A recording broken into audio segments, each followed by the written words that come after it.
Hey, good morning. It's Musings episode number 350, joined by Sean Forney this morning. We're waiting to see if Scott joins us eventually here. So how's it going, Sean? Good. How are you? Good. Gonna knock out a quick ad read here. Nice thing is Scott's got a commercial on here. So hang tight. We'll let this run real quick. When it's time to hire a real estate team to help you buy or sell your biggest asset, you want a realtor who puts in the effort to train properly to help you win. You want a team that works hard to understand the current real estate market. A team that attends your home inspection with you and knows how to negotiate all the potential issues that may come up. A team that works together on all transactions, making us available anytime you need your realtor, including evenings and weekends. A team that understands what it takes to negotiate and win when there are multiple offers on the table. We have been training for this moment. The moment of making your real estate transaction a success. Who are we? We are Team Titans of Real Estate. Team Titans is ready to put together your playbook to win in this current real estate market. Call us at 586-232-5144 and ask for Scott or Jill. Together we can achieve more.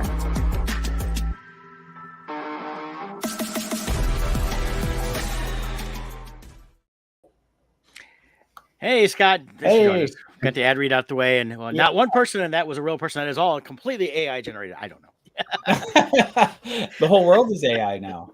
I know. I keep telling people we've been in the Matrix. The Matrix movie came out in 1999 to pacify all of us that are plugged in and controlling the creatures. So thinking like, oh yeah, that can't be real. There's no way we're in a Matrix. Right? That would never happen. Yeah, no. Yeah. Busy start to the last week has been a blur here with real estate, so it's just crazy but good. So yeah, dealing with offers for multiple properties, had a new house go up for sale, so good stuff. Yeah. Now we had a great week this week. We had the eclipse this week, brought in by our overlords, the monsters or whatever that the machine allowed us to machines. It was really just somebody switching the data port up above, and yeah. And Scott, you're really jumping there. I don't know if you're on the office Wi-Fi or if you're on your tether. So I'm on the tether. So okay, yeah. They're disrupting my signal. Yeah, he's got a full max headroom thing going on right now. So I'm not seeing it on my end. No, you're good. Okay. Yeah. Okay. Maybe it's me. I don't know. So we got Sean Forney joining us here today. We're going to talk some of his Kickstarter. Yeah. Which I'm really excited about that. We'll bring up real quick, show you guys what's going on with that. He's got 28 backers, $1,928. It says Heroes, Villains, and Cryptids Volume 1. Nice. And, so this is like 80-something pages, isn't it, Sean? Yeah. 84 pages. And we've got 2 stretch goals. Each stretch goal, I think, is an additional 6 pages or something like that. I can't remember the exact count. But yeah, we put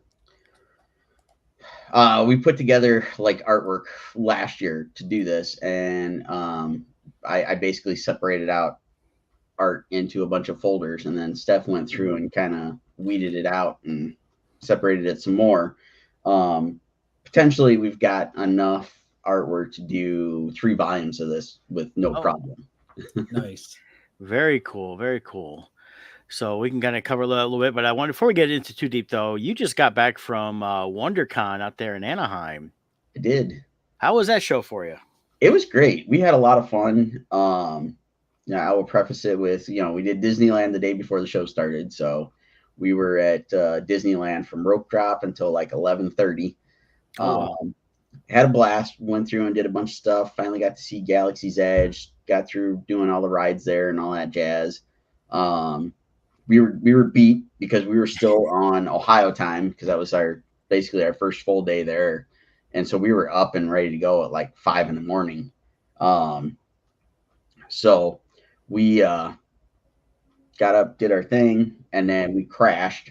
And the next morning, because we were still just, bodies were so used to it, we were still up at like 6, 7 o'clock the next morning to start the con. We got up, went over and did our setup stuff Friday morning. We did like the basic, got the banners up, things like that. And then we had like an hour or so to kill. So we like got all the stuff ready on the table that needed to be there, ran back to the room, got freshened up, grabbed some of the last minute stuff that had to go on the table, ran back over, got set up. Show started at like, I think 11:30, something like that. And we had a really good Friday. It was crazy because it was, you know, a holiday weekend. We didn't know what to expect because it was, Easter was that Sunday. So it was like, how's this going to affect us? And like, and all the times I've been to California, I don't think I've ever seen it actually rain there. So it rained and rained and rained all weekend. Oh, wow. So it was crazy. And like hearing all the locals talk about it, it was like, oh, you know, they're not used to it. And it's like, here's the apocalypse because of all the rain. They thought Noah's flood was coming. Right. You know, they have made songs about the fact that it never rains in Southern California. Yeah. So it was wild, but we had a good weekend. Friday was really good. Saturday was kind of weird because it was busy and like these weird spurts, and then it kind of just like everything like trickled off. And much like the time that we all went out there, they had the food trucks in the like center area between the hotels. So we went out, got us some dinner on Friday night, and then Saturday, Nate and I, we went out and we found ourselves some breakfast stuff from the food trucks, and we decided to sample some different things. I did the show Saturday, did the same thing, food trucks for dinner, and by that time it was like pouring down rain, so it was like everybody put up tents everywhere. So we stood in line, got our food, went back to the room, just ate and crashed. I think every night we were lucky if we made it to like 9:30 that we were awake. Yeah. Sunday rolled around, did the show. Sunday was actually really good, even with it being a holiday. There was a lot of neat stuff going on. There was a lot of panels that brought in a lot of different folks. Like we saw them but did not get to interact with them. The original showrunners of the X-Men animated series were there. Oh wow, that's cool. Yeah, and they walked in front of the table and they were just getting bombarded with people coming up and getting photos and stuff. And they had on hats and shirts and jackets that all said previously on X-Men. So they were pretty easy to spot. But then I saw like a couple other folks that came through that were like either some sort of celebrity or there's a couple of folks I follow on YouTube and stuff that do coverage on, you know, all the nerd stuff that were wandering around. Same thing, just getting bombarded by everybody. So there was like a weird mix of like all sorts of stuff going on Sunday, which made it nice because it was a shorter day, but made it go pretty quick. And when it was all said and done, you know, the show turned out really well for us. Fantastic. Yeah, we had a great experience with it. I think it was Sunday they sent, or Saturday or Sunday, I can't remember. They sent out the email of like, here's the applications to apply for next year. We're supposed to find out a lot sooner for next year because this year it was a mad scramble. We found out in like mid-February we were going. And the end of March. So it was like that's a short time frame to make all those plans, especially with flights and everything. So yeah.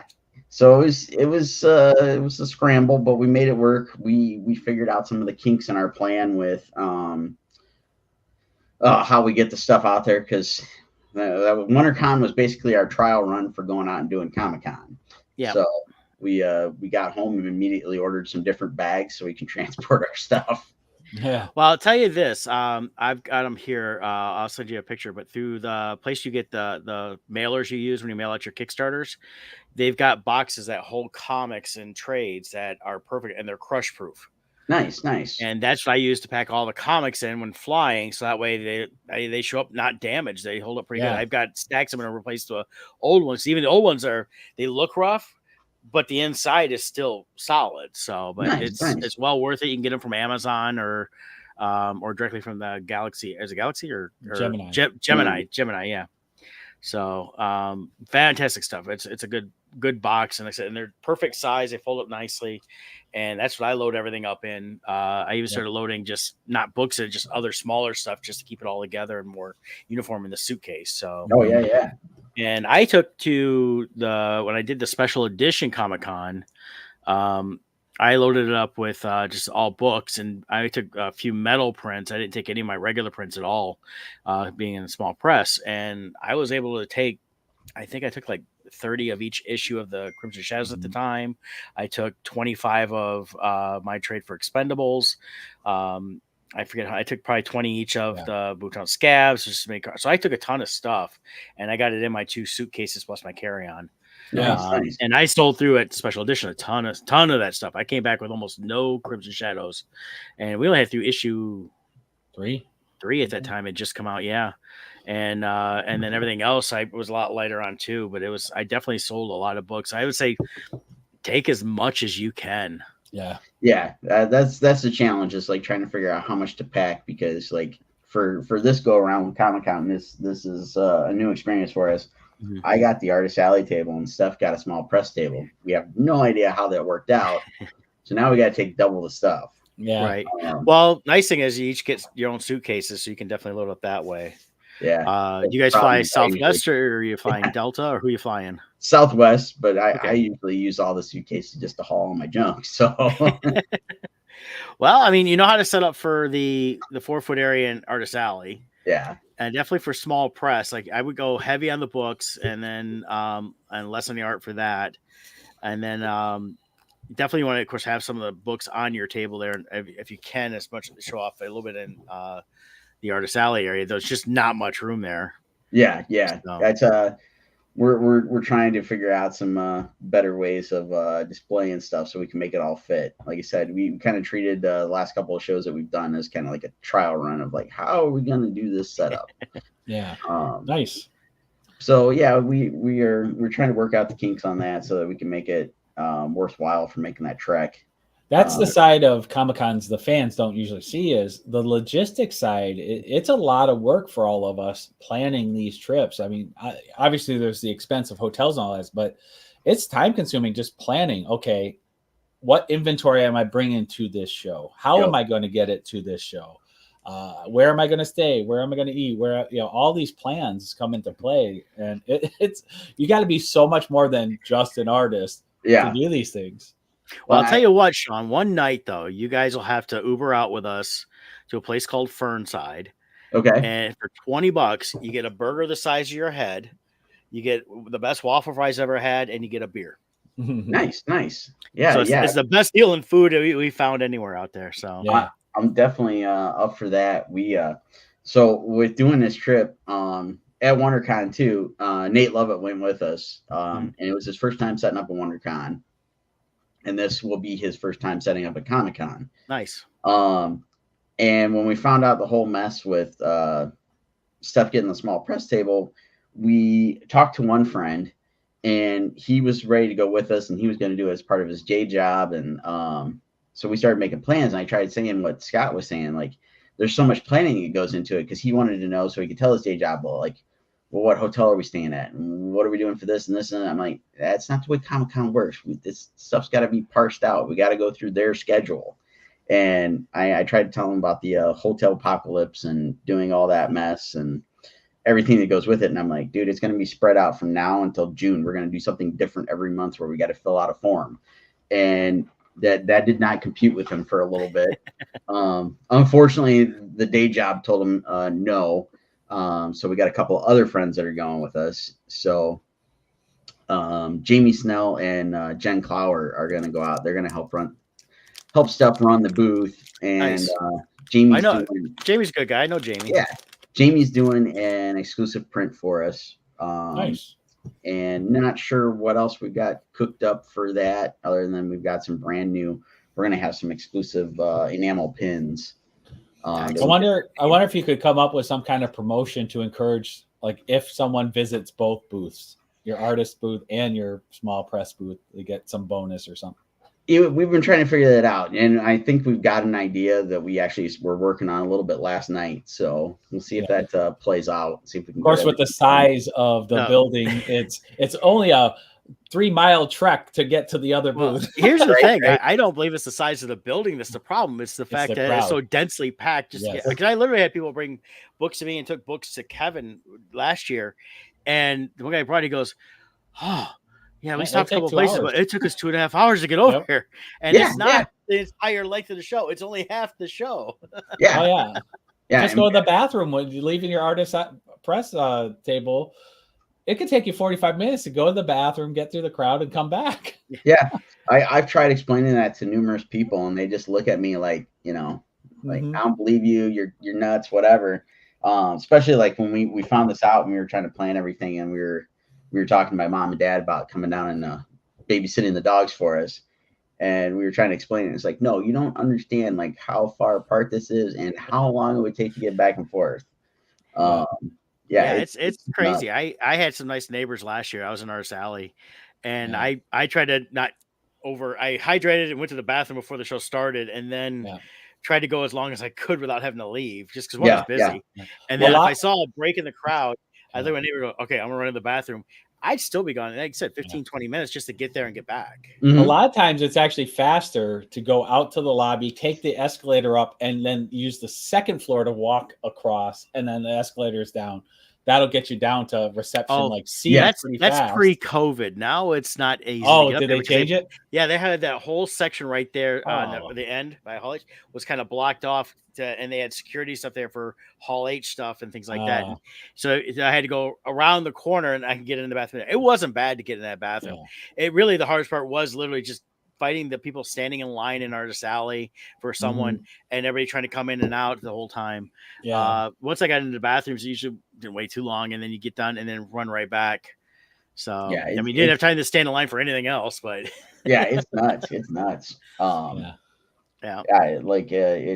it's just one of those things where you definitely got to plan out how you're going to do stuff throughout the day. And it's a long day. We got Kevin chiming in. Hey, Kevin. Kevin. What's up, Kevin? Yeah, this year, Kevin and I will be in small press under Bardstone.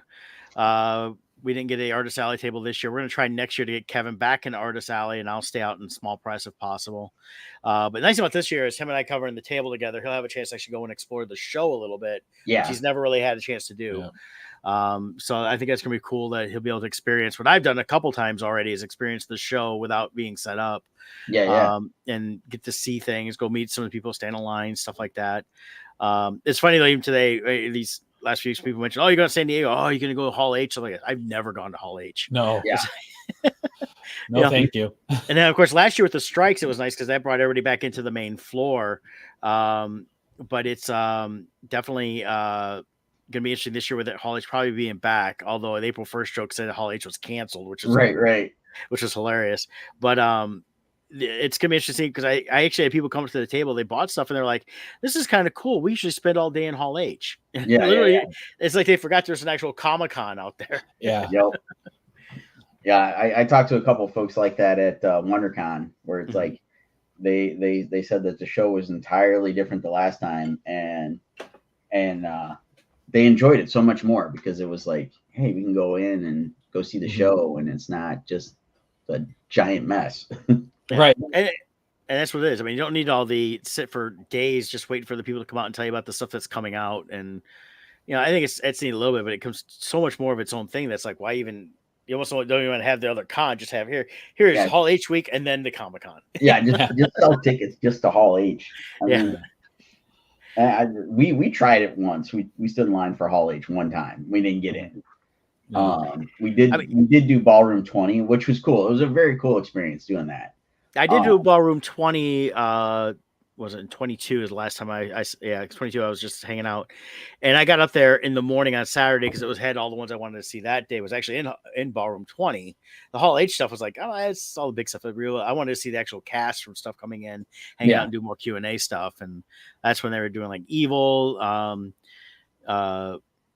It was a bunch of it. It was all the Seth MacFarlane stuff, things like that. So, and I stayed pretty much 6-7 hours there. But by that point, I was already had done everything at Comic-Con. I'd wandered around everywhere. So But as Kevin says here, it is definitely hard to schedule Comic-Con around a day job.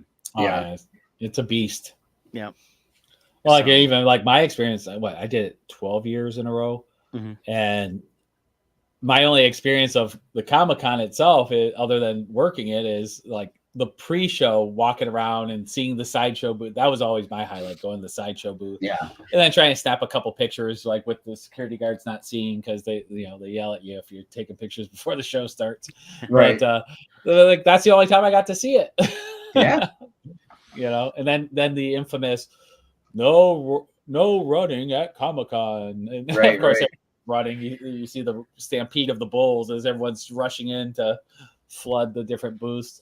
Oh yeah, and I tell people that first hour though, really, once it kicks off, is really nothing. You don't even have to feel like rush to get back to your table so much. That's when you can take a quick bathroom break, grab a pretzel or something, because it's very rare they're going to come right to those tables, and they're trying to get set up into the major lines and things like that. And I got into Funko, I got to go wait in line.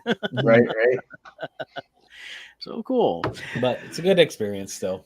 Yeah, I'm really glad you had a great time at WonderCon, Galaxy's Edge. I did the Disney World one this year, and I know the Disneyland one. The rides are the same. I think it's pretty much set up the same way in terms of how it's laid out. At least from the pictures I saw from you guys, it looked like it was. Yeah, it seems like it from everything I've seen, seeing the stuff back and forth online. But it was really cool. We did we made the beeline for Smuggler's Run that morning. Okay. It was up and running, and we did it. We had a blast. We were all feeling it after we wrote it, though. It moves you around quite a bit. Yeah, and then we wanted to do Rise of Resistance, but it was down. Yeah, and so it was like, okay. So we ran off and we did a bunch of different stuff, and then we found out later in the day Rise was open. It was like 100-minute wait. It's like, we're gonna go do it. Let's do it. We did it. We wrote it. We got off. We immediately got back in line to do it again and wait another hour. It was a fun ride. Smuggler's Run's okay. It's very interactive, and I think it takes away sometimes from the ride itself because you're spending too much time doing stuff.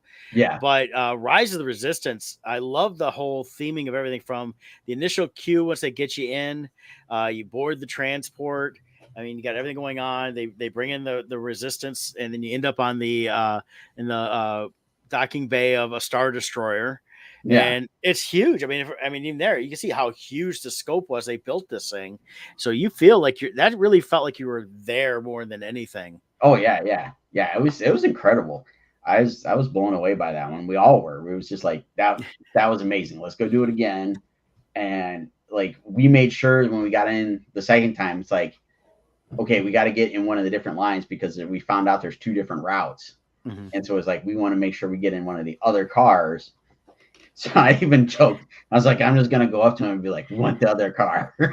I didn't have to. They ended up putting us in the line where we wanted to go. So we got both versions of it. Nice. I ended up only on the one the few times I rode it. I kept getting just the same. So I didn't realize it was 2 different ones. I kept thinking they were bringing to the same type of locations, but that makes sense that they'd have basically 2 sound stages with everything going on.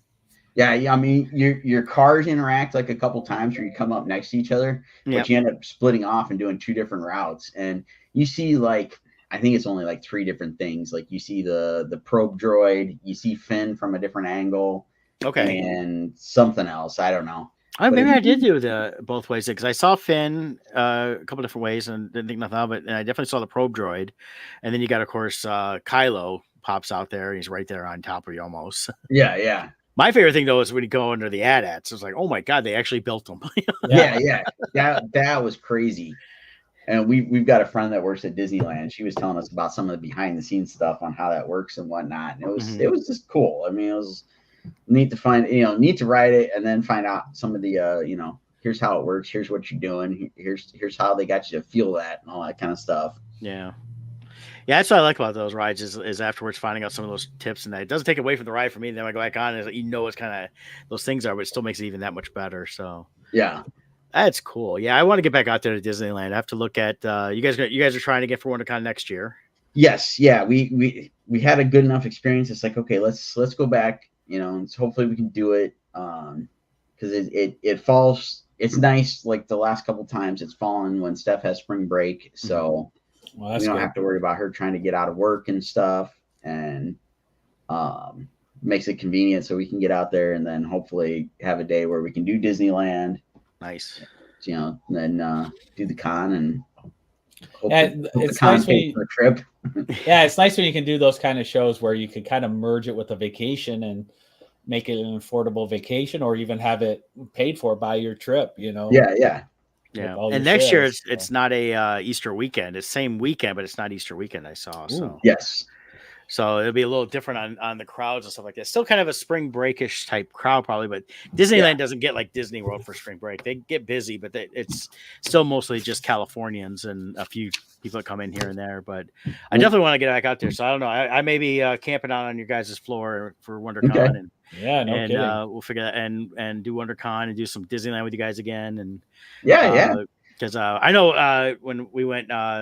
It's just been like 6 years now. Yeah. We all had such a great time at the show. And I like the fact they still do the food trucks. That was the best thing, to walk out of the show and not have to go hunt for food. It's right there. Just grab something to eat. They had good food, good trucks. Yep. And we didn't have to worry about standing in line in a restaurant. It's just a little bit of line to get your food. And then you're right there too. So that's along with it not being an Easter weekend. I may consider that now. I like being home for Easter, but so that's usually why I don't consider WonderCon, is that's the usual weekend, but nice. Yeah. So while you were out there, you got a chance to go back to you what we really brought you on for. You launched the Kickstarter that first day while you guys were out there. Yes. Mm-hmm. So right now you guys are at 1966 pledged. You've already hit the goal. So it's a funded goal Kickstarter. And this is your sixth Kickstarter, I believe. I think so. Yeah. Feels like more than that. Yeah. I think this is the sixth, if I'm not mistaken. Yeah, because we have Sean on pretty much every one that he does. Yeah. So yeah, like this one's a little bit different because we're doing the art book thing. And this one, everything is ready to go. All the artwork's done, the cover's done, the files are all set up. It's ready to go to print as soon as we're done. Like, we gave ourselves a little bit of leeway with like getting it shipped out because it's gonna take time to get printed, obviously. Right. Time for us to pack it and do all that mess. So I think we put in there like October, November or something as the estimated date. Mm-hmm. And even if we hit the stretch goals where we add pages, it's basically dropping the pages into a template that's pre-set up, ready to go. Right. Nothing that's going to take added time more than maybe a couple hours. And it's a different route to like promote this thing because like, in the last, I guess 4 Kickstarters we've done has been a comic book, or at least in that realm. So it's like, hitting up all the indie comics places, all the stuff that's geared towards self-publishing, that kind of thing. With this being an art book, it's not as, not as accepted. So it's been a little bit different trying to promote it, get the word out. And it's been a little slow crawl to try to get people to notice it because of, social media being social media. Yeah. But we did at WonderCon, we handed out flyers with a QR code that takes you to the link tree that'll get you there. And then we're going to do the same thing at C2E2 at the end of the month. We're going to close out, I think, Monday after C2E2, if I'm not mistaken. Okay, cool. So it gives you a good chance to really promote it there and people come on board. So yeah. So and for people watching who don't know Sean's work, they do. It's quality. The printing is quality. How he packages the books to ship them out, they come in great condition because they take the care to put that added quality into the packaging itself too. Well, so this was the last Kickstarter. Yeah, look at that. This was awesome. It came in this box here. I happen to have it handy. I got a stack of everything everywhere. And then, of course, got the book and everything else, which I put right back in. And there's always a ton of giveaways. Little stretch goals that get hit and packaged in there. So got the couple books here. Yep, they're quality comics, packaged properly, print. Yeah. Definitely you're going to get your money's worth on this Kickstarter, just in the quality of the production. Mm-hmm. And then you add in the quality of artwork that Sean does. And I've said this, Sean, I've known you probably, I think 18, 19 years now. Yeah. And long time. We're both getting to be old men now. But, right. I said this years ago. Sean is still, I don't care who it is, I'd put him up against anybody in the industry, one of the best colorists and definitely one of the top illustrators out there. You can't go wrong with the work he's done. You can see that with work he's done with Murad over the years, his own work, everything else. So of course, the shining achievement is he has been a guest artist for some Bardstone covers as well. yes, So That's we know Yeah, that's he's- the pinnacle of. yeah, his he's resume. done some Crimson Shadows as well as Yep. some of the Bards, Poe. the Poe The Poe. Macabre series. Yeah. So Yeah. and those actually always sold really well too. So. Definitely. In that, but Excellent. that was great on that. But yeah, the quality is really good. So definitely, when you get that, and that's why I think also you got a project we love from Kickstarter. Mhm. That's not something everybody gets. So that's a nice little badge of honor that they bestow on certain projects. Yeah, I was very excited to learn that we got that. And it was great. We funded like super quick. It was like a couple hours into it. Mhm. And to like go back to what you're saying with like the quality of the stuff. I mean, we found a really great printer that offers all the stuff we want. If anybody backed and got the Scarlet's Field Guide to Cryptids and Other Creatures, Yeah. we're using the same printer we used for that. And we're doing like you've got up on the screen there. We're going to do the 3 different bindings: the square perfect bound, the spiral bound, and the hardcover. That way everybody can get the choice they like. Because I've talked to a bunch of friends before, like launching this thing, and everybody's got like a different outlook on the type of book that they like to flip through when it comes to an art book. And I know I was the odd man out that likes spiral bound stuff. So I like that idea. I didn't go with it myself. I went with the perfect bound because of just putting it on the bookshelf. But I like the spiral bound, especially for someone that's wanting to study the art more. You can take it around, Open you it get the entire fully. page. It's fully open. It's Yep. a really cool way of doing it versus the normal trade or / hardcover soft covers. yeah, that's exactly why I like it. I like being able to fold open, open the book. It's laid out. I can look at it. I got the idea because I love J. Scott Campbell's work, and I've got his series of rough sketches or whatever he calls those books. The little books, they look like little notepads. Right. And like the 5 or 6 that he put out, whatever. I was like, yeah, I love this look. I want to do this. And a couple other friends over the last couple of years have been doing it. And again, the printer we found, they offer all these options. It's like, we're going to make all these options available. So it's like, did a cover for each version of it. So and I like that. That's cool because for those that are the completists, they might want all 3 covers. Yeah, Yep. and there's quite a few people who have gone after all 3 covers. We got the early bird thing. It's still up and running. It was only supposed to last like the first 3 days, but something got wires crossed at Kickstarter, so whatever. So if you want all 3, the early bird is still up there. Get in on it. There's 18 of them left of the 25 you guys offered for that. After that, it jumps up to $90, which still is not bad. That's only $30 a book. Oh, yeah. For especially that including a hardcover. Yeah. That's a big deal. And also for the average person out there, we're independent publishers. It's expensive to publish books. So if you're questioning the price, $30 a book is a good price for the quality of this book. It's, we're not doing multi-million print runs here. So there is a scarcity to our print runs that we do. So there is value there for the collector. Yeah, I wanted to share this tab here real quick. I also want to point out real quick, Yep. we're only $34 away from breaking the stretch goal. So that could get unlocked by whoever orders next. Yeah. Now the quality on the screen is not the quality you get in the book. This is of course digitally copied, but this is just showing some of the interior pages. And that, so is that Indy carrying on? Yeah, sorry, somebody just came to the front door. Oh, okay. Oh, you gotta bring your puppy in, Brett. They could have a conversation. Oh, he's out there laying down right now. Let's keep him quiet. Is he snoring back there? No, not today. He was lay out of the week though. It was hilarious. But I wanted to put this. I did a little close up for some of the interior pages, get an idea. And there's a mix of different things that Sean's done that's in here. Original characters versus some characters that you will recognize, all done in Sean's style and form there. So yeah, we tried to mix it up. There's going to be everything in there from like rough sketches to full finished covers. Mm-hmm. Sorry, my phone started ringing. I just posted the link again into the comments for the Kickstarter. I appreciate it. And like Scott just mentioned, we're really close to unlocking that first stretch goal. I think the first stretch goal is the bookmark. Yep. And then at 3,500, we're going to add in book plates. And then yeah, we got 2 packages with adding. We could add up to 12 pages. So Okay.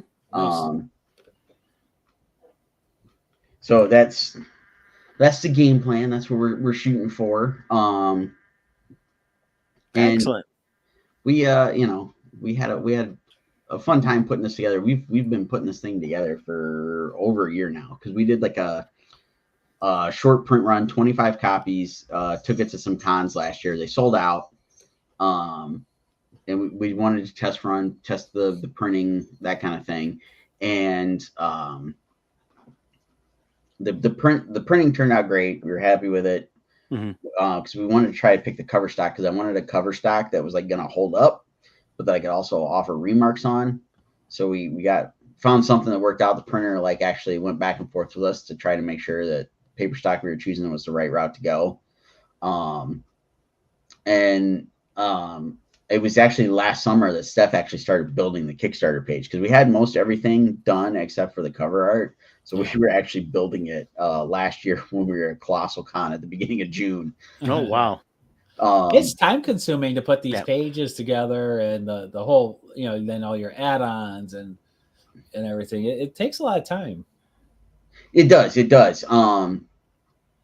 We spent a bunch of time getting all that stuff set up and done the way we wanted it. And once I got the cover artwork, and that's really what we waited on, was me being able to find the time to get the covers done so we could get everything put up there, and then figure out our launch date. And it just made sense to launch in between the 2 cons, with WonderCon at the beginning, finishing off at C2E2, which would be nice, because the Thursday before C2E2 we'll be at Clan McDonald Comics in Naperville. We're going to do a live sale, be Marat and myself. Nice. So I'll hopefully get to do a little promotion there. Don't you also have a virtual Comic-Con you're about to do, or did that happen? I'm doing Whatnot Con this Sunday. This Sunday, okay.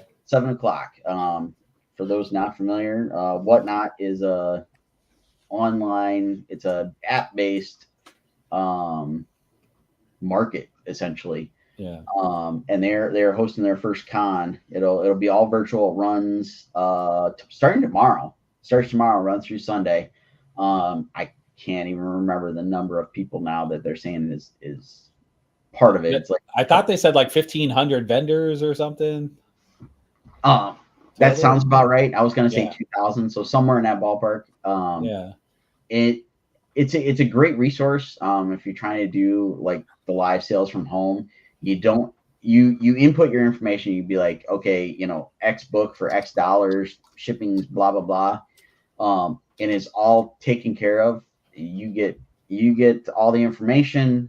You pack up whatever items you sell, and it's cool, because if one person comes in and buys like 3 separate things throughout the night, it combines their shipping, combines all their packages into one, and you have the option of, like, somebody buys something that is not going to ship well with the other stuff, you can separate out shipping. They've made it pretty easy and intuitive to do, and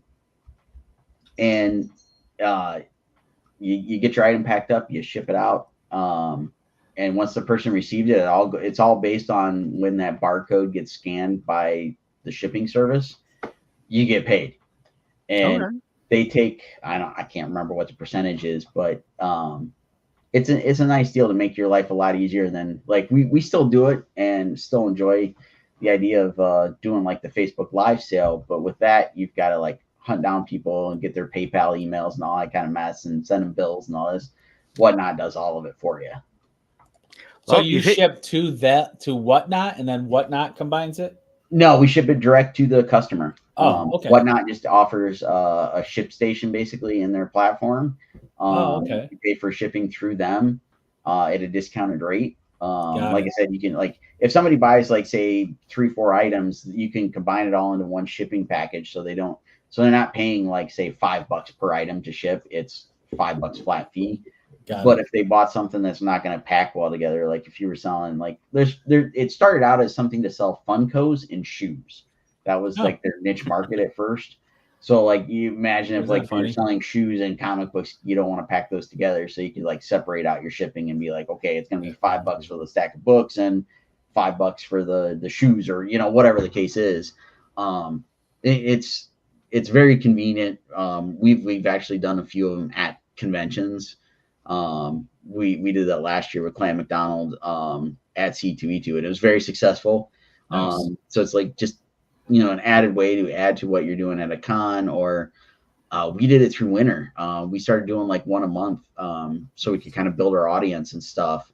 And it's a nice way to get some extra income, or Yeah, that's cool. move some new product, basically. Yeah. Well, Sean, you've hit the first stretch goal. Oh, excellent! I think I have Evan to thank, if I'm not mistaken, by the notification I got. So, all right, Scott as well. So, thank you guys. I really appreciate that. And yeah, you're welcome. When I went up, I'm like, oh crap, I forgot it started. So at the start of this, I was signing in really quick to grab my copy. Well, when they launched it, it was funny. When they launched it, I was sitting in my car waiting to go shop and order, and I was like, oh, they went live. Oh, they launched it. So I went out of the live. Right after they said hi to me, went in, but it came back into the live, and yeah, nice. And, so first stretch goal is hit. I appreciate everybody that. Everybody gets a bookmark. Yeah, so yeah, everybody's gonna get a bookmark. We'll put up the design for that here pretty soon. I have a feeling it'll probably be Mothman, because he's been a big hit with everybody lately. Mm-hmm. Cryptids in general too are so popular now. Yeah, I've been seeing around all kinds of different areas around the Midwest here. I know it's been out of West Virginia for a long time, but the Mothman stuff has really spread, and as a cryptid being popular. See a lot of T-shirts everywhere, things like that. So it's really taken off on that. So yeah, I'll give you guys like one of the hints. Might be showing up in another book coming out in July. Okay. Nice. Fantastic. And you've got, of course, speaking of books, you've got add-ons that include the Scarlet Huntress books that you and Steph have done. Yes. Yeah, you can add on. I know you can do a set. I don't remember if she added it to where you could do individual issues. Mm-hmm. But we do have the set. And surprisingly, we were at WonderCon, and somebody backed the campaign and sent us a message. They had gone back and looked at like our previous Kickstarter stuff, and he saw that I did the Geeky Goddess pinup book several years back, and he was like, "Do you still have any of those? Can I get one?" Luckily, I still had a handful of copies in storage, and I'm like, "Yep," and they're decent shape. So yes, we got one we can sell you. Nice. So yeah, we've tried to make it accommodating for any of the folks that might be new that want to get caught up or whatever. And we do plan on some new Scarlet Hunter stuff this summer, and then hopefully a like limited release Comic-Con edition, and then a Kickstarter hopefully in the fall if all goes as planned. Excellent. Nice. Excellent. Yeah, I always love when you guys got a new Kickstarter. Always enjoy receiving your books. Appreciate the story's great, the writing's great, the artwork is great, the quality of the printing is great. You cannot go wrong getting one of Sean's books. Yeah, definitely. And I would say get one or all three, depending on what your pleasure is on that. And I mean, just even one book's only $25 just like for the perfect bound. Oh yeah. Spiral bound. And then the hardcover's $50. So if you look at that alone, I mean, that's, if you individually, that's $100 in value there. And right now you can get it all three for $75. Yeah. So that's like buying the hardcover, buying, the perfect bound. And we're going to throw in the spiral bound so you can, put it on a table and flip around on it. Yep. And you get all the stretch goals that get unlocked too. Yep. Yeah. So you're going to get the bookmark now and then keep this going, get book plates, added pages, things like that. It's going to be really cool. Thank you. Yeah. We got, 19 days left, something like that. So yeah. 19 here. Yeah. And that's, they said that's ending just after, C2E2. C2E2. Yep. So, yep. So yeah, 19 days to go. So less than 3 weeks, plenty of time, but don't wait. Cause, as we always say in ours, you pledge now, it gets it closer to those next step goals, things like that. You don't want to wait till you hit it, then to pledge. Yeah. You want to help get to those goals now. And it's already funded. I mean, you met the goal. So this is a book that you will receive if you back it. Yep. You will receive it. Like I said, everything is already done. We don't, the only thing that happens is if we have to add those pages, but like I said, that's no more than a couple hours of work adding the pages. Mm-hmm. It'll just be, waiting on the printers, which they're usually a really fast turnaround. Shipping's pretty good. So, hopefully whether it's October, November, our initial ship date, hopefully it's much less than that, but we wanted to give ourselves some leeway with doing Comic-Con and anything else that comes into the mix as fall approaches. But unlike previous Kickstarters where it's been still trying to work on finishing up the book as we're running the Kickstarter and everything, we at least eliminated that hiccup.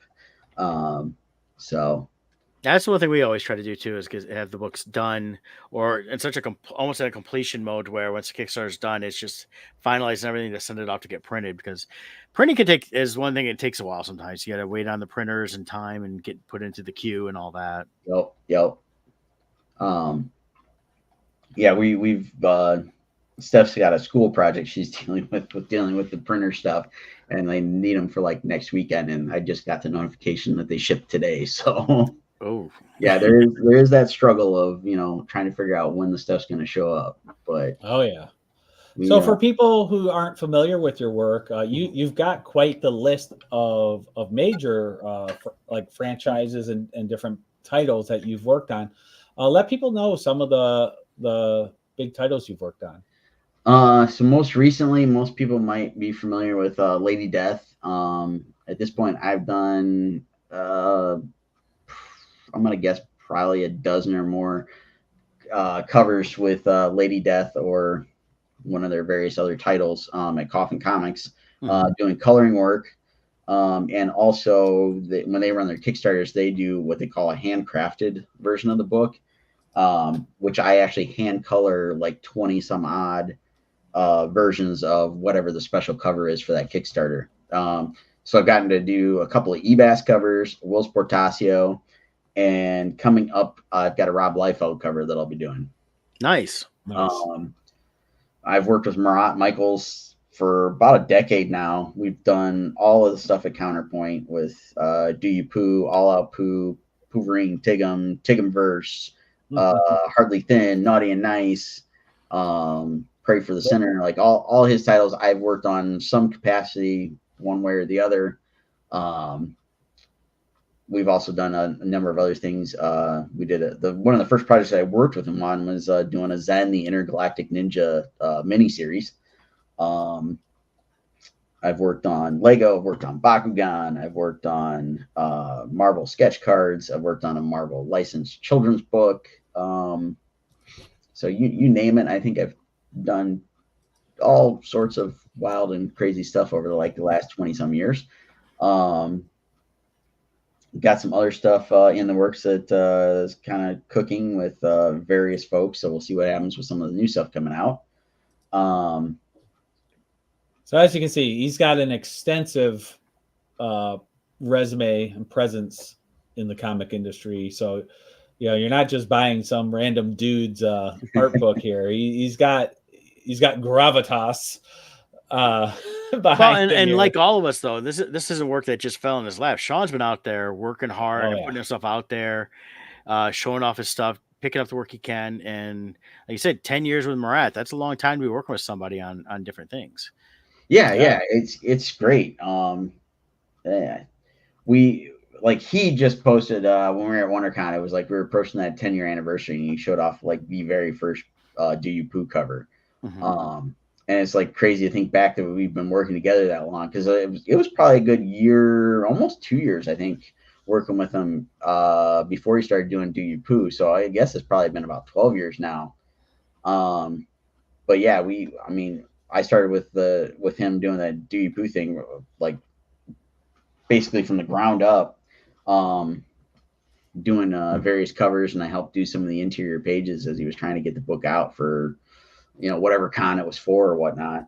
And then we've worked together on numerous things. He's had me I've actually done interiors for 2 of the books, the All Out Poo and the Poovering Tigum, as well as we've done stuff for other clients, basically, where we've worked together, where he's basically played either publisher or just the go-between person, where I've done artwork for stuff. So just a number of things that we've done over the years. And then, everything else in between that gets sent my way, basically through doing all that stuff. Another cool thing too, you got the Scarlet Huntress, and recently you've had a couple murals done. Yeah. So the one you got the picture up there, that happened, I think, right as the pandemic set in. So a couple of years prior to that, I'm going to say 2017 or 2018, I can't remember exactly what, the Columbus Convention Center did like a big remodel, and they wanted art from local artists. And the comic shop that is actually set up in the convention center passed my name along to the two gentlemen that were spearheading all the revamping of the art and decoration and all this stuff. Awesome. And they gave me the opportunity. They were like, basically said, basically make yourself a big piece of advertising. Do your own thing. So I did this giant single page of Scarlett going to Comic-Con. I just played off the idea she was going to the convention center. Yeah. So like I said, I think that went up like 2017, 2018, something like that. And then the tile piece that you have on there is in one of the garages. They built a brand new garage behind the convention center. And myself, Ren McKenzie, and Mike Watson, all of our pieces are together in the convention center. And then they put them all together in this tile piece, this mosaic thing that they put up. Nice. And they did that. Like I said, it was around when the pandemic happened, so I had not got a chance to see it up until this year. It was in the garage, and last summer I went down to help out my buddy Nate Lovett. He was set up at Origins, the big game convention at the convention center. I was like, oh, I want to go see if my thing's over there. I didn't want to pay $20 to walk into the parking garage to go find it. So we went down to the convention center a few weeks back. I forget what the comic shop had like a little convention. I was trying to find some more blank sketch covers. So we went down to scope out this little show, and it was like, well, we're here. The garage is right there. Let's go in and check it out. So we took a bunch of photos and stuff, and finally got to see it. And it's really cool. It was a really neat opportunity that the convention center and the Arts Council put together. And I've tried using it as like a scavenger hunt type thing at a couple of shows that we've done at the convention center since they've been put in. Doesn't always work.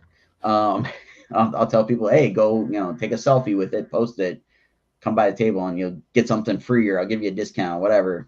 And sometimes people pay attention to it. Sometimes, it's just random. Somebody will take a picture of them, like, look, I found it. Cool. All right. Well, it's really cool. It's to see it. This is a comic book page blown up to such a proportion. It's really cool to see. Yeah, it's incredible, like, that they did this. And I was like, they had like this whole gala thing the night that they unveiled all this stuff, and it was really cool. Including, like, when I did this page, our friend Brianne, who, like, right from the get-go, when we were working on some of the early Scarlett stuff, we had her basically cosplay Scarlett, and we did like photo covers and stuff. And I actually worked with her to put together this page. So her and her, well, now husband, but at the time boyfriend, they came out to this whole event with us, and got a bunch of photos with the big piece and all that stuff. So it's just, I don't know, it's just a really cool experience to have that there. Anybody walking in to the convention center from a specific garage sees it from one way, and then if you're coming in from the other garage, you see it in a different spot. So it's like, it's cool to have up there and be like, yeah, that's me, and that's our book. And I know they do conventions there, but boy, I really miss having the Mid Ohio Con. That would have been a great one to have, with Roger and have your stuff there like that. And I mean, I know they do like the Fanboy, I think there's one, and then you got Origins. And then last year might have been last year was the second one. They started doing Galaxy Con. We set up, we did it. I'm looking at probably going back this year. It's a little bit more of like I'll say pop culture con, like there's comic guests, there's a lot of celebrities, things like that. I think they've got a good concept. It's just getting Columbus to be aware of it and coming out and checking out the show. So I think we're going to give it a shot this December. It's like the first weekend of December. But again, it's like, yeah, all these people walking in, it's like, yeah, that's my artwork hanging down there, so. I think it's great. I mean, because when I first met you was at that Mid Ohio Con in 2006, I think it was. Yeah. And the fact that you've gone from where you were then, just doing illustrations, having some prints, sketching, and things like that, to having all the work you've done now to being showcased in that convention center in your hometown area, is a big deal. So, but yeah, definitely check out the Kickstarter, everybody. It's already the first stretch goal is met, so now you back it, you get the book, you get a bookmark so you can keep your place when you're going through it. A lot of cool stuff, so definitely check that out. We got the links under all the different pages that we share too. I just hit whatnot. Darn it. I forgot I had I posted it wrong. Don't go there. Yeah. I thought I had his. Let me get rid of. I can't delete that. I'll redo it. Hold on. Yeah, it's all good. That's the generic whatnot page. I saved it so I could go back and check it out later. There you go. Yeah, it's really. There's the Kickstarter link. I highly recommend it. I know it's not for everybody, but I enjoy it. I've seen some stuff on whatnot. I just hadn't played around with or seen too much to get into understanding it. So it sounds cool to check out. That might be something we'd want to do on Bardstone. You literally take a little seminar class before you get set up with it. Okay. Cool. They get you in there and they set you up on how to do it. And then I've talked to friends that do it and have had very good success at it, and try to learn from them as to some ways to do it. It's definitely worth it. It's another avenue to get your work seen by other people. Yeah. That's the key is finding new eyes, fresh eyes to see your work. Yeah. I enjoy doing it. It's very much like this. You set up, you start streaming, and you interact with folks through them commenting. Steph and I will usually set up in the studio together. We got one camera where I'll sit and draw, and then the other camera is focused on the items that we're popping up for sale. And there's things where you can set it as an auction, or they can just hit a buy it now button. It's easy once it's up and running. It is a little bit of a struggle bus to get set up at first, to learn the ins and outs of how you make the sale items and stuff. But I learned a lot from the good folks at Clan McDonald on how to make the stuff easier. So excellent. It's a good time. Like I said, it's a nice way to get different eyes on your stuff that you don't see at a con, or you might not see on doing the Facebook or other social media stuff. Fantastic. Cool. Well, Sean, we appreciate having you on today. Glad we could talk about your Kickstarter for a while. Definitely San Diego. Looking forward to seeing you and Steph. Yes. And Nate. I haven't seen Nate in forever too. I have to catch up on a couple of his books because I liked his Carter Kane, and I know I've got around here a golden book I need to get him to sign from Dungeons and Dragons. Yes. And all that. But definitely we'll hook up and we'll talk before San Diego. Try to grab maybe a meal a couple times if we get a chance. And we're staying out at a Airbnb, so we'll be Ubering in everywhere. We're staying northwest of the airport, not very far. But, okay. And we've got a couple people coming out with us that are just going to attend the show and hang out. So that'd be kind of fun on that too. So let us know if there's anything we can do for you in the meantime. Anytime you want to pop on and promote something, you're always welcome. I appreciate it, guys. I appreciate being here. It's good to catch up and chat and everything. And definitely on all the stuff San Diego. We're staying right next door. I got lucky. I was the one of the three of us that got to Marriott, so we'll be there. Oh, very cool. Rolling out of bed and rolling into the convention center. So that's always nice. Yes. All right, man. We'll catch up soon. Everybody check out Heroes, Villains, Cryptid at Kickstarter Volume 1. Just put in Sean Forney. You'll find him, Forney. If you don't know where the links are on our comments and stuff like that. And we will see you all next Wednesday live, 10 a.m. Till then, bye. See you guys.